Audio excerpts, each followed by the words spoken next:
गाड़ी फिर उठ गया।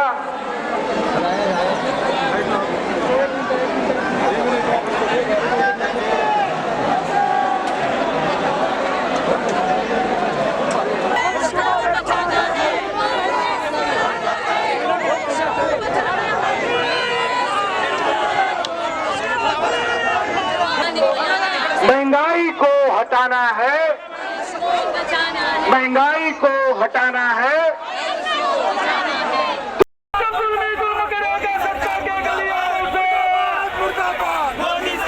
आज कांग्रेस के इस पद यात्रा में सभी कांग्रेस यहाँ पे मौजूद है। ये एक बड़ा आक्रोश यात्रा है जिस पर मुंबई के कांग्रेस अध्यक्ष संजय निरुपम मौजूद है। तो उनसे हम जानना चाहेंगे जो ये पद यात्रा है वो क्या कहना है, तो इस पद यात्रा के बारे में क्या कहना चाहेंगे। जो आज की ये पदयात्रा जो है पूरे देश में जिस तरीके से महंगाई बढ़ी है मोदी राज में, खाने का तेल हो या रॉकेल हो या डीजल हो या पेट्रोल हो या गैस हो, चावल हो, दाल हो, सब्जी हो, साबुन हो, सर्फ हो, शैम्पू हो, सब कुछ महंगा हो गया। पूरा जीना मुश्किल हो गया।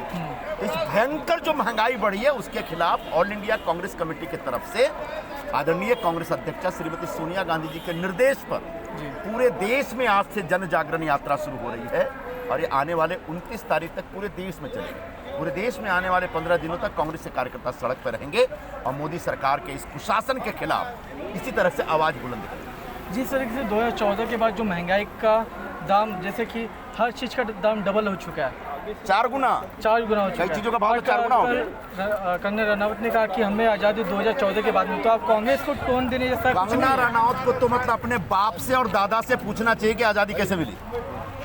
अगर आज़ादी नहीं मिलती तो कहीं पर जाके बर्तन घिस रही होती हैं आज उनका अंग्रेजों के घर में। कांग्रेस से आज़ादी मिल गई। आप 2014 के बाद कांग्रेस ही कह सकते हैं कि कांग्रेस से मुक्ति मिल गई उनको, लेकिन उनके दादा खुद कांग्रेस के एमएलए थे।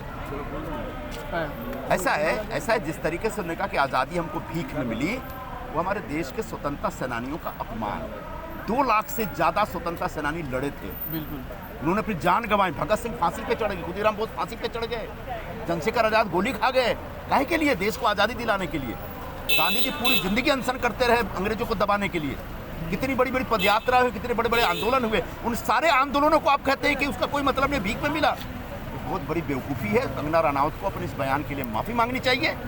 हम लोग कल अंधेरी स्टेशन गए थे उसके खिलाफ FIR कराने के लिए, उसकी गिरफ्तारी होनी चाहिए और उसको जो भी पद्मश्री अवार्ड मिला है उसको उससे वापस छीनना चाहिए। जिस तरीके से आपका भेजूता, आलू डाले, पूरे सब्जी डाले, लेकिन पेट्रोल की कमी है इसमें।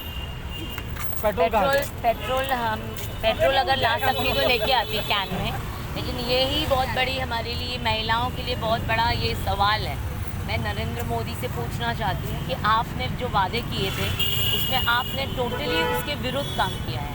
आपने जितनी तकलीफ महिलाओं को दी है शायद ही कोई भी सरकार ने दी है। और हमारी UPA की चेयरमैन आदरणीय सोनिया गांधी जब थी तो हमारे सिलेंडर के भाव भी सिर्फ 400 रुपये की कीमत थी। आज सिलेंडर के भाव 900 के ऊपर चले गए हैं। तो इस तरीके से जो अन्याय अत्याचार नरेंद्र मोदी महिलाओं पे कर रहे हैं, तो महिलाएं ये सब्ज़ी मंडी तो लेकर दिखाएंगी, क्योंकि ये सब्ज़ी के भाव आज हर सब्ज़ी 100 रुपये से ऊपर का किलो पे 100 रुपये का नोट हो तो आप 1 किलो सब्ज़ी खरीद सकते हो। आज सब्ज़ी बनाना ही बहुत बड़ी समस्या है महिलाओं के लिए। जो गरीब तबके के लोग हैं, एक तो वो गैस सिलेंडर खरीद नहीं सकते क्योंकि उनके पास पैसा नहीं है। मोदी जी ने कोविड में सबको बेरोज़गार कर दिया, सबकी नौकरी हटा दी, वो खाना भी नहीं पका सकते हैं, खाने के मोहताज हो गए। आज इस पद यात्रा के बारे में क्या कहना है? जितना आज मुंबई का मेरे हिसाब से सबसे बड़ा पद यात्रा था, उसके बारे में क्या कहना चाहेंगे? ये जो आदरणीय भाई जगताप जी मुंबई अध्यक्ष है और हमारे ऑल इंडिया के सेक्रेटरी वेणुगोपाल जी और पाटिल साहब, इन्होंने बहुत ही अच्छा डायरेक्शन देकर के ये महंगाई के खिलाफ मोदी सरकार का जो मनमानी चल रही है, पेट्रोल, डीजल और यहाँ तक के जो इसेंशियल कमोडिटीज़ है उसके भी दाम इतने बढ़ गए हैं और लोग सारे त्रस्त हुए हैं। ये दिवाली में भी ऐसा लग नहीं रहा था कि ये दिवाली है, हालांकि ये कोरोना का जो संकट है वो ज़रा टला हुआ दिख रहा है।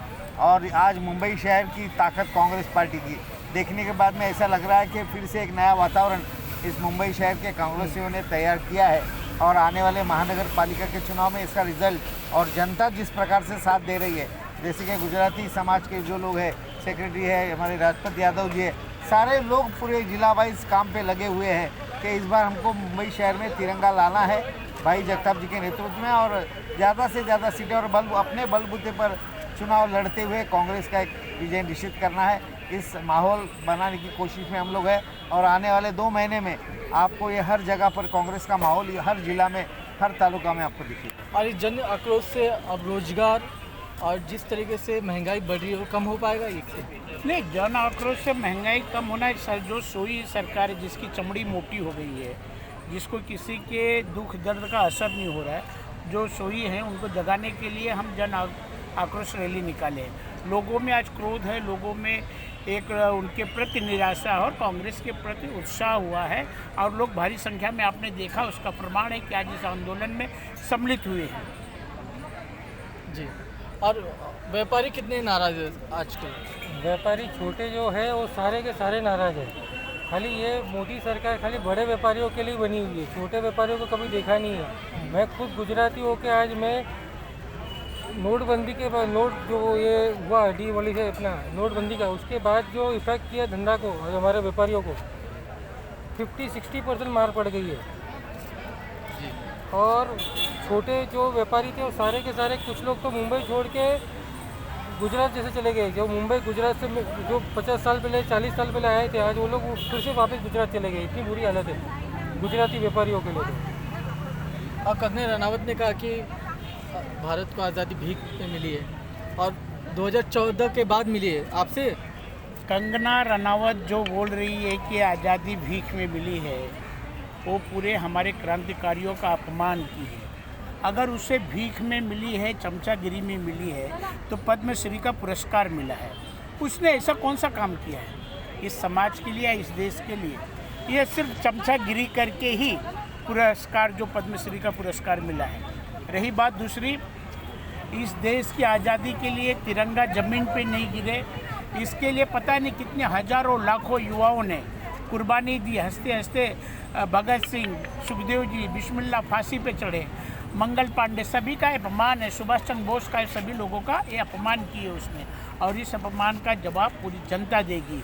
और जो बीजेपी के लोग, योगी और देवेंद्र से कहना चाहता हूँ कि क्या आप उनकी जो मध्य प्रदेश की सरकार में है, क्या देशद्रोह का केस आपके राज्य में उसके ऊपर दाखिल होगा?